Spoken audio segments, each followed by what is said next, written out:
हमारे वरिष्ठ नेता अखिलेश सिंह जी, राजेश राठौड़ जी, अनुपम जी और तमाम मेरे प्यारे प्रेस के साथियों, जैसा आप सबको मालूम है कि आज बता रहे थे इंदिरा जी का भी डेथ एनिवर्सरी और हमारे लौह पुरुष सरदार पटेल की 125वीं जयंती है। उनको हम नमन करते हैं इस मौके पर।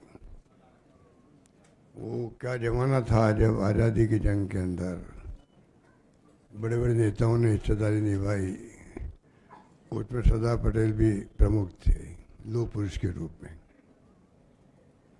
और इंदिरा गांधी जी आयरन लेडी के रूप में जो देश के लिए त्याग बलिदान किया, उसको हम कभी भूल नहीं सकते। खालिस्तान नहीं बनने दिया और दूसरा बांग्लादेश को आज़ाद करवाया, गरीब बैठों की बात करी। देश पूरा उनको नमन करता है। और इस मौके पर हम लोग हाजिर हुए हैं आपके बीच में। तो मैनिफेस्टो आज जारी किया गया, वो भी एक घटना बन गई प्रेस मीडिया के लिए भी, कि कहते हैं 26 सेकंड का एक नेता लोग आए, उसमें अमित शाह जी भी और नीतीश कुमार जी भी, नड्डा साहब भी। 26 सेकंड। अभी कुछ मुझे मीडिया के साथी मिले, वो कहने लगा हमारे ज़िंदगी के इतिहास के अंदर पहली बार कोई प्रेस कॉन्फ्रेंस 26 सेकंड की हुई। और बाद में उनके जो डिप्टी सीएम बीजेपी के नेता थे, उनको एक्सप्लेन करना पड़ा। इसका मतलब है कि आप लोग क्या क्वेश्चन कर लेते नीतीश कुमार जी से, हिसाब पूछ लेते आप अमित शाह जी को या नड्डा साहब को, उसके डर के मारे ही वो भग गए। सब लोग भग गए, एक प्रकार से रुके नहीं। यहाँ पर मोदी जी मिलते ही नहीं है मीडिया से। ये डेमोक्रेसी में खतरनाक संकेत होते हैं ये लोग। ये डेमोक्रेसी खतरनाक संकेत है कि प्रधानमंत्री मिले नहीं मीडिया से। मीडिया में अगर मैनिफेस्टो एक इम्पोर्टेंट घटना होती है चुनाव के अंदर, उसमें आप खाली मुंह दिखाने के लिए आगे भागे सब लोग। इतना क्यों डरते हैं मीडिया से? तो ये समझ के परे हम लोग, पर ये संकेत मिलता है डेमोक्रेसी में इनका विश्वास नहीं। मेरा आरोप इनके ऊपर ये है। ये मुखौटा पहने हुए हैं डेमोक्रेसी का और सरकार मान जाते हैं धर्म के नाम पर। ये मीडिया को, देश को, समाज को समझना पड़ेगा। और जो मैंने कुछ पॉइंट मेरे दिमाग में आए थे, जो कि पहले तो मोदी जी ने यहाँ पर जो एक जुमला बोला था कि मैं बिहार को क्या दूँ, 50,000 करोड़, 60, 70, 80, शायद 1.25 लाख तक ले गए। अब 1.25 लाख तक ले गए, उसका हिसाब किताब दो। आज चुनाव के मैदान में आप आ रहे हो, उसका हिसाब किताब दो प्रदेशवासियों को, देशवासियों को। आपने जो वादा किया था 1,25,000 करोड़ के मैं पैकेज दूंगा बिहार को, उसका क्या हुआ है? नंबर 2, जो गन्ना मिल लगाएंगे, शक्कर में शुगर बनेगी और मैं उसे चाय पीऊंगा यहाँ करके, वो चाय आज तक पी क्या उन्होंने? इस प्रकार से अखिलेश जी बताएंगे आपको कि क्या क्या यहाँ पर इन्होंने वादे किए हैं 20 साल के अंदर, कितनी बड़ी वादा खिलाफी करी है। कई उदाहरण हैं देश के अंदर। मोदी जी खुद के हैं। मैं भी मुख्यमंत्री था, वो मुख्यमंत्री थे गुजरात के।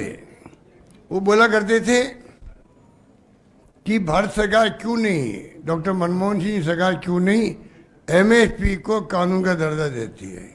दिया क्या उन्होंने? 11 साल उनको हो गए। तो ये स्थिति जो बनी है, उसमें रोजगार की बातें करते हैं, अभी फिर वादा कर लिया। शिक्षा में बात की, इंडस्ट्री की बात कर ली। ये आंकड़े लाते कहाँ से? ये मुझे अभी बताया गया कि जो अभी सम्राट चौधरी जी ने जो बोला है, उसमें झूठ का पुलिंदा है। वो झूठ का पुलिंदा है। आप सुन चुके हैं, मैं उनके वापस रिपीट करना कि क्या तो कोई तुक नहीं है, पर 50 लाख करोड़ का निवेश होगा। अब इनको पूछो आपने अंदाज कैसे लगाया, कोई एमओयू हुआ क्या आपके वक्त में? अगर एमओयू हुआ है तब तो मालूम पड़े भाई ये इनका प्रस्ताव है, हो सकता है कि 50 का नहीं होगा 40 का हो जाएगा। मैनिफेस्टो अंदाज की बात करते हो, 1 करोड़ नौकरी देंगे, औद्योगिक विकास करेंगे, महिलाओं को सशक्तिकरण करेंगे और किसानों को समर्थन मूल्य की गारंटी दी जाएगी। कितनी बार झूठ बोलोगे आप लोग? ये 20 साल का जो हम इनसे मांग करते हैं, आप अपना पहले रिपोर्ट कार्ड दो। 20 साल में नीतीश कुमार जी रहे हैं चीफ मिनिस्टर, वादे किए हैं। आज के मैनिफेस्टो में उम्मीद करते थे हम लोग भी, प्रदेश की जनता भी, कि आप शुरुआत ऐसे करोगे कि आज तक वादे हमने किए हैं 20 साल में, उसका रिपोर्ट कार्ड ये है। शुरुआत वहीं से करोगे आप, जिससे कि जनता को विश्वास हो जाए कि आप जो कहते हो करते हो, आपकी क्रेडिबिलिटी जम जाए। वो नहीं किया इन्होंने, और झूठे वादे और कर लिए इन्होंने। अब इन पर विश्वास कौन करेगा? विश्वास कौन करेगा? हम कहना चाहेंगे आपको, हमारा मैनिफेस्टो आ गया है, तेजस्वी जी ने खुद ने उसको जारी किया है। आज जब इनके लीडरशिप में चुनाव लड़ा जा रहा है नीतीश जी के, तो नीतीश जी के माध्यम से, नीतीश जी द्वारा मैनिफेस्टो जारी क्यों नहीं करवाया गया, हम पूछना चाहते हैं।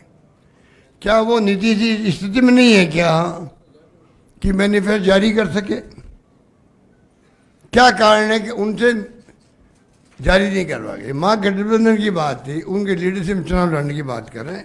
ये तमाम सवाल जो है, क्योंकि मैनिफेस्टो जब आ जाता है पब्लिक में, तो प्रॉपर्टी खाली अभी एनडी की नहीं रही है, वो प्रॉपर्टी पब्लिक की है, मीडिया की है, हम सबकी है।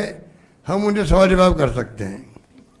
इसलिए मैं आपको निवेदन करना चाहूँगा, हमारा मैनिफेस्टो जो है वो आप देखेंगे चुनाव जीतने के बाद में, जब तेजस्वी जी बनेंगे मुख्यमंत्री, वो मैनिफेस्टो हम कैबिनेट में अप्रूव करवाएंगे, जैसे राजस्थान में हमने किया 3 बार।